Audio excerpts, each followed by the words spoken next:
안녕하세요. 안녕하세요. 안녕하세요. 조선을 걷다 시간. 오늘은 실록이랑 최근에 방영했던 원경이라는 드라마가 있어요. 원경화후가 주인공처럼 나오고 태종의 부인이죠. 그래서 원경 드라마랑 실록에 적혀있는 내용이랑 좀 다른 내용들이 있어서 그 부분들의 차이점을 좀 살펴보고 얘기해보는 시간을 가져보도록 하겠습니다. 이거는 원경뿐만이 아니고 사극에서 많이 다르게 나오는 모습인 것 같은데, 여기서도 태종이 적색 곤룡포를 입고 나와요. 근데 이제 세종 때부터 공식적으로 적색 곤룡포를 입는 걸로 실록에 나와 있습니다.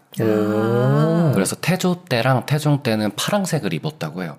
요즘 청룡포? 색깔 얘기하면 힘든데. 네. 빨간색, 파란색. 파란색이다, 빨간색 왔다. 네. 예전에는 물감이 귀해가지고 그 만들 수 있는 색깔이 한정적이어서 그 당시에 가장 귀한 걸로 아마 임금님 그걸 만든 게 아닐까라는 생각도 좀 들고 맞아요. 그러네요. 붉은색이 굉장히 귀한 색인 걸로 알고 있어요. 약간 TMI로 고려 때는 약간 금색 그런 색을 입었다고 합니다. 그건 황제 느낌. 고려 때 금색은 좀 오류가 안 나는 것 같은데 태조 때랑 태종, 그러니까 세종 전 왕들의 의복이 적색으로 나올 때가 있는데, 태조는 어진이 청색으로 남아있는데 태종 어진은 남아있지가 않다고 해요. 맞아요. 그래서 그 당시에 실제로 적색을 입었는지 청색을 입었는지 확인할 길은 없지만 공식적으로 실록에 나와 있는 건 세종 때부터 적색을 입었다. 제가 청소년은 보지 말고 어른들만 보라는 그 순수의 시대를 봐도 고려 시대 복식이 아직 많이 남아있는 상태. 아무래도 그렇겠죠. 액세서리도 좀 화려하고. 남자들이 귀걸이 했던 게 바로 그거군요. 맞아요. 네, 맞습니다. 네. 맞습니다. 다음으로는 실록에 원경왕후에 대한 기록이 많진 않잖아요. 근데 드라마에서는 이제 원경왕후가 태종한테 성리학을 부정하는 듯한 발언을 합니다. 근데 조선은 고려 때 불교의 교리를 벗어나서 성리학으로 세운 나라이지만 그거를 부정하는 모습들이 조금 나와요. 드라마 속에서. 누가요? 원경이요? 원경왕후가 태종과 원경왕후의 대립을 보여주려고 그렇게 부정하는 모습을 보여줬던 것 같아요. 그래서 이 부분도 조금 논란이 된 부분입니다. 근데 그거는 논란이 될 게 없다고 생각하는 게, 원경왕후 같은 경우는 본인의 동생이나 오빠가 죽은 다음에 불교에 더 심취한 걸로 실제로도 묘사가 되고, 세종 때 원경왕후가 돌아가신 다음에 헌릉이 묘인데 거기에 조그만한 절을 세종은 짓고 싶어 했었어요. 어머니가 좋아하셨으니까. 근데 이방원은 철저한 성리학자였기 때문에 내가 들어갈 그곳에 웬 절이냐, 그래서 X표를 쳤다라고 저는 알고 있어요. 그 당시에 많은 여성분들, 아니 민간에서는 불교를 아직도 많이 믿고 있는 상태. 그렇겠죠. 만 넘어왔기 때문에. 갑자기 그만 믿어 한다고 안 믿을 순 없잖아요. 세종 때 넘어가서는 또 그다지 유교로 심각하게 달리는 느낌은 또 아니거든요. 그러면 조선 초기에 다른 각도를 세우기 위해서 더 많이 강조했던 걸 수도 있겠네요. 맞아요. 그럴 것 같아요. 태조는 사실 불교를 좋아했거든요. 그쵸. 맨날 절에 가 계시고. 그러고 보니까 태종이 잘못했네. 태종이 밀어내면 다 불교로 갔네. 마음의 안식을 위하여 드라마가 어느 정도 일리가 있게 한 거다라고 볼 수도 있겠네요. 이건 사이라기보다는 조금 더 깊이 들어간 그런 그럴 느낌일 수도 수도 있겠네요. 댓글을 다신 분들이 뭘 기반으로 그런 얘기를 하셨는지는 모르겠으나 제가 알고 있는 바로는 세종도 그랬고 불교에 대해서 그렇게 또 부정적이진 않았다. 네. 아시잖아요. 무속신앙 안 된다 하면서 자기네들은 무속 믿고 있는 신하들, 그쵸. 이거 투덜거리는 세종의 멘트들도 있거든요. 지네들은 믿으면서 나보러 하지 말래? 뭐 이런 거 나옵니다. 네.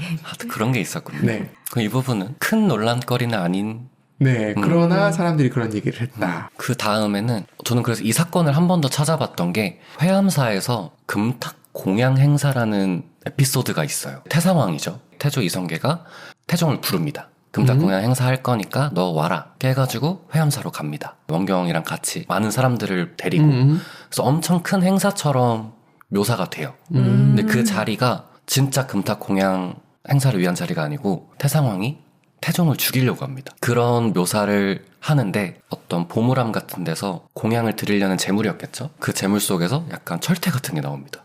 그걸 이제 태종한테 휘두르는데 원경왕후가 막아줍니다. 원경왕후는 로봇입니까? 몸을 던져서. 네, 몸을 던져서 막아줍니다. 그럼 원경왕후가 죽잖아요. 죽진 않았습니다. 네. 다쳤죠. 이 사건을 찾아봤는데 실제로 뭐 그런 사건이 있었다 없었다라는 기록은 없더라고요. 원경왕후가 태종의 목숨을 한번 구한. 왜 그런 걸 만들었지? 성격이 용맹한 느낌이 있었나 싶기도 하고요. 아, 그거는 맞대요. 원경왕후가 기본적으로 대장부 스타일이더라고요. 아, 그러면 일단 생각하기 전에 몸이 먼저 나갔겠네요. 막아야겠다. 아, 그걸 묘사하기 위해서. 그 에피소드 속에서 네. 이건 전에 왕자의 난 얘기할 때도 아마 나왔었던 얘기 같은데 네. 원경왕후의 정보원들이 태상왕이 네. 그때 태종을 죽이려고 한다 이런 첩보를 원경왕후가 듣습니다. 음. 그래서 막 뛰어가가지고 막은 거죠. 그 다음에 이제 태종이 당신 내가 정보원 두지 말라고 했는데 또 뒀어? 그런 모습들도 또 나옵니다. 본인을 극 속에서. 지켜줬는데? 지켜줬는데도. 왜냐하면 내 머리 꼭대기 위에 올라간 느낌이거든. 그런데 여기서 이제 궁금해지는 거는 태조 이성계는 태종 이방원을 죽이고 싶었을까 하는 부분이에요. 맞아요. 제가 생각한 것도. 네, 성격적으로 이성계는 그런 행동을 할 것 같은 사람은 아니에요. 그 정보통은 음모였을 수도 있겠네요. 이성계가 난을 일으키죠. 물론 저희가 직접 일으키는 건 아니지만 조사의라는 사람을 통해서 난을 일으켜도 만약 성공했다 하더라도 이방원을 죽이진 않았을 거예요. 죽이려는 의도는 아니었을 것이다. 네. 이성계는 아들들에 대한 그런 느낌이 물론 자기의 출세를 위해서 정략 결혼을 굉장히 많이 시킨 그쵸. 경우기는 하나 뭐 그 당시에 누구나 그랬으니까. 근데 이성계의 모습에서는 특히 나이 들고 나서 모습에서는 자식들을 손을 댈 것 같은 모습은 별로 보이지 않거든요. 그런 면에서 보면 영조가 독하네. 그 후에 또 영조 얘기 나올 때 네. 만약에 실제로 그런 사건이 있었다면 실록에 좀 더 자세히 기록되어 있을 것 같은데 맞아요. 실록에 기록되지 않은 내용이라고 하니 이 부분은 좀 픽션이 들어간 부분이 아닐까라고 네. 생각을 했었습니다. 그 회암사를 배경으로 쓴 것도 의미는 있네요. 태상왕 이성계가 열받아서 가 있었던 곳. 그렇죠. 힐링하던 곳. 네. 목탁 두들기면서 힐링하던 곳. 세상을 잊고 싶다 이러면서. 그거를 좀 원경왕후를 부각시키기 위해서 저런 에피소드를 넣었나 보네요. 네. 실제로 기록 속에서도 태종이 태조한테 돌아오세요 하면서 회암사를 간 거는 맞으니까. 네네. 그래서 픽션이 조금 들어가지 않았나. 그 과정에서. 참 드라마 만드는 사람들 상상력은 작가님들이 대단하십니다. 사람의 욕구 중에 제일 큰 것 중에 하나가 의식주 빼고 내 손으로 뭘 만들고 싶다? 창조하고 싶다는 욕구가 있는 것 같아요. 음악이든 저 같은 사람은 음식이든 집을 짓는 사람이건 약간 그런 게 있는 게 아닐까라는 생각이 좀 드는데요. 그래서 드라마 작가들 얼마나 재밌을까. 내 손에서 창작이 되잖아. 맞아요. 사실 원경 같은 걸 보면서 너무 역사적인 걸 그렇게 따지면은 조금 곤란하고 소재를 좀 차용해서 자기가 하고 싶은 말을 했다라고 보는 게 좀 맞다라고 저는 접근하는 편이어서 조금씩 재밌잖아요. 양념이 쳐 있다. 맞아요. 그래서 한번 검색해보면 되거든요. 맞아요. 실제로 있었던 일인지. 맞아요. 저는 퍼플렉시티 많이 쓰는데 검색해보면 어느 정도는 걸러지거든요. 그러면 되는 것 같아요. 철퇴 휘두르는 이성계, 그걸 철퇴 몸으로 휘두르는 막아내는 터미네이터 원경. 네. 좀 이따 녹음 끝나고 그 장면 한번 보여드릴게요. 네. 그 다음에는 신덕왕후를 태조가 기리는 장면이 나오는데 그때 기릴 때 제사 같은 건데 대비로 모시고 지내거든요. 근데 신덕왕후는 대비였던 적이 없어서 대비가 그치. 왕의 엄마입니다. 근데 신덕왕후는 정종이든 태종이든 그분들이 왕일 때 살아계시지가 않았어요. 근데 이제 이성계가 제사를 지낼 때는 대비로 모시면서 제사를 지냅니다. 왕자의 난이 있기 전에 이미 신덕왕후 강씨는 세상과 연을 끊으신. 그래서 사실은 방석이 끈이 하나 떨어졌다라고 묘사도 하는데 뭐 안 떨어졌어도 저는 관계는 없었다고 보기 때문에 또 우리가 생각해야 될 건 신덕왕후 강씨와 이방원은 사이가 나쁘지 않았다. 이방원이 원래 저쪽 동북면 네. 그쪽에서 태어났는데 애가 똑똑해서 유학을 왔죠, 개경으로. 근데 누구 집에 있었냐? 신덕왕후 강씨 집에. 신세를 졌던 사이네요. 그리고 위화도 해군 때 이성계가 백을 했으니 위험하잖아요. 그쵸. 그리고 최영이 잡아 죽이려고 일종의 볼모로 잡고 있었던 거기 때문에. 근데 그때 신덕왕후 강씨랑 방번, 방석을 대피시켜준 게 누구? 이방원. 이방원. 사실 어찌 보면 이성계가 만약에 세자를 방석을 시키지 않았다면 사이가 틀어질 이유가 별로 없는 사이로 보이거든요. 뭐 짧게 지나가는 장면이긴 하지만 네. 신동하고는 데뷔마마였던 적이 없기 때문에 이 부분도 살짝 오류가 있었다. 그렇죠. 네. 그렇죠. 그 뒤에 얘기가 또 재밌잖아요. 태종이 왕이 된 다음에 신동왕후 강씨에 대해서 아무래도 싫어하다 보니까 격화시켜버려요. 그래서 능이 아니라 묘가 돼요. 중전은 능인데 임금이랑 네. 후궁이나 뭐 이런 사람들은 묘가 되거든. 한 단계 내려가서. 무덤은 더 아래인가? 근데 왜 싫어했죠? 아까 괜찮은 사이였다고 하지 않았나요? 근데 방석을 세자로 내세웠기 때문에 그 거기서 이후에 틀어지기 시작했어요. 태종 입장에서는 이 사람은 왕권 강화에 목숨을 건 사람인데 그거를 약화시키는 거는 뭐든 용납을 안 하는 사람이거든요. 처음에 신덕왕후 강씨의 묘가 지금의 영국 대사관 있는 쪽 그 근처에 있었던 거예요. 바로 보이는데요, 경복궁에서. 이성계가 월권한 거예요. 사대문 안에 능을 두는 건 아니거든요. 그런데 너무 사랑해서 마음에 내 그래서. 집에서 무덤이 보였으면 좋겠다 하는 마음으로. 마음은 이해하나 그래도 그건 네. 아니지. 네. 그래가지고 정릉이죠. 정릉으로 이장을 해요.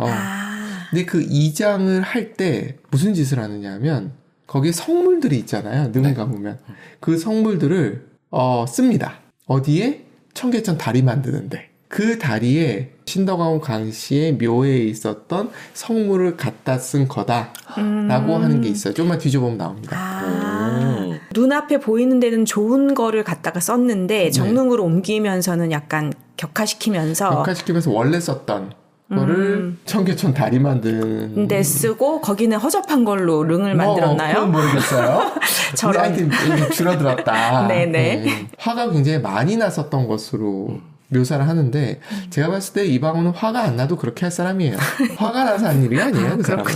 본질적으로. 네, 본질적으로 왕권 강화에 목숨을 건 사람이라서 생긴 거지. 저는 그렇게 봅니다. 네. 그리고 가장 중요한 제가 생각했을 때 라고 했던 게 양녕대군이 폐쇄자가 되게 되는데 그때 원래 실록의 기록대로면은 양녕 패하지 말아주세요 이렇게 감쌌다고 해요. 한 번 더 기회를 주세요 이런 식으로 했다고 하는데 드라마 속에서는 충녕을 밉니다. 드라마 속 원경이 원경이 물론 양녕도 자식이고 충녕도 자식이니까 내 자식들 이건 알겠으나 실록에만 봐도 태종도 처음에는 무조건 적장자 계승을 하려고 했던 사람이었기 때문에 근데 원경화가 드라마 속에서는 충녕을 밀면서 태종하고 또 대립하는 장면이 나옵니다. 야, 진짜 드라마가 기본적으로 태종이 했던 거를 원경 쪽으로 엄청나게 옮겨놨네요. 폐세자 되고 충녕이 세자가 된 다음에 딱 2달 만에 왕이 올라요. 그러니까 바로잖아요. 그리고 나서 2년 후에 원경화후가 돌아가세요.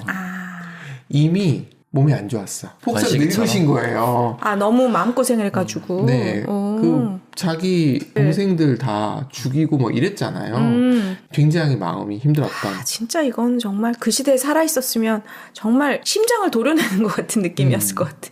그리고 또 하나 전 원경에 대해서 이야기할 때 이거는 좀 아닌 거다라고 생각했던 게 뭐가 있냐면 이방원이 왕이 된 다음에 후궁을 들여요. 근데 이거 갖고 원경이 화를 냈다. 그럴 수는 있는데 사실은 그것 때문에 지금 현대 여성들이 느끼는 분노를 거기다가 감정이입을 해버리더라고요. 그래서 그건 역사적인 공감은 아니다. 그 당시랑 지금이랑 똑같이 1대1로 대응시키면 안 되긴 하겠네요. 맞아요. 이방원이 왕이 된 게 30 그 즈음에 되거든요. 형들이 첩이 이거 왕도 아니잖아요. 엄청 많아요. 왕자라서? 왕자 전부터 이성계가 왕이 되기 전부터 첩이 되게 많아요. 있는 집이었고 그래서 그 당시 여성들 입장에서 봤을 땐 그게 시기 질투 대상이 되기에는 지금 현대 여성이 느끼는 것과는 다르다. 뭐 질투할 수 있었겠지만 당연히 있죠. 저런 못할 짓을 한 사람 이렇게 생각하진 않았을 거다. 왜냐하면 다 그랬으니까. 그렇죠. 일부 일처제의 느낌이 아니니까. 예를 들어 이슬람에서 일부 다처제가 부인을 4가지 얻을 수 있잖아요. 이 옳고 그름의 문제가 아니라 그쵸, 그냥 그쵸. 그들의 문화의 문제였고 이것도 그 당시에 문화의 문제로 접근을 해보면 원경이 분명히 그것 때문에 기분 나빠했다는 기록은 있더라고요. 그래서 태종이 그걸 되게 싫어했다라는 얘기가 있기는 있어요. 하지만 그게 태종이 못할 짓을 한 건 아니다. 아. 양령이 몇 살에 태어났느냐는 거예요. 이방원이 몇 살에. 거의 30 다 돼서예요. 굉장히 늦게 양령이 태어나요. 그 당시에는. 그쵸. 앞에 3남이 있긴 있었대요. 근데 다 일찍 죽어요. 그러면은 태종 입장에서 봤을 때는 아들이 많으면 많을수록 좋다라고 생각할 수 있지 않았을까. 그렇게도 볼 수 있기 때문에 제가 준비한 건 이 정도긴 한데 네. 이번 편을 보시는 분들이 나는 원경 보면서 이런 것도 있었는데 라고 생각하시는 것들이 있을 거예요. 제가 못 본 부분들.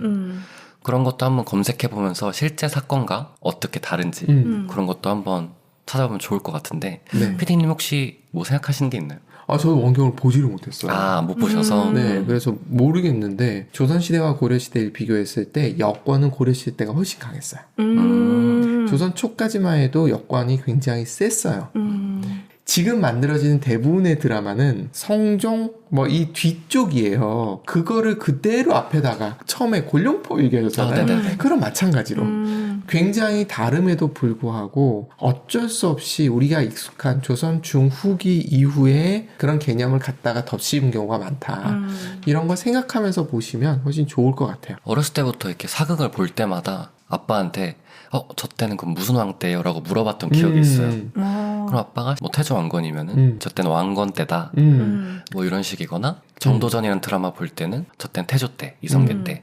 아빠 이렇게 얘기해 줬었는데 진짜 픽션이면은 나도 저 때는 언젠지 모르겠다. 약간 이렇게 말씀을 해주셨던 기억이 있거든요. 근데 이제 중요한 것들이 잘 안 나오다 보니까 아빠도 모르겠다라고 네가 찾아봐. 약간 요즘 인터넷 뒤지면 됩니다. 그렇게 했던 기억들이 있어서. 지금 막 그 상상이 되면서 아빠 이쯤 무슨 왕 때야? 막 무슨 이런 왕 때야?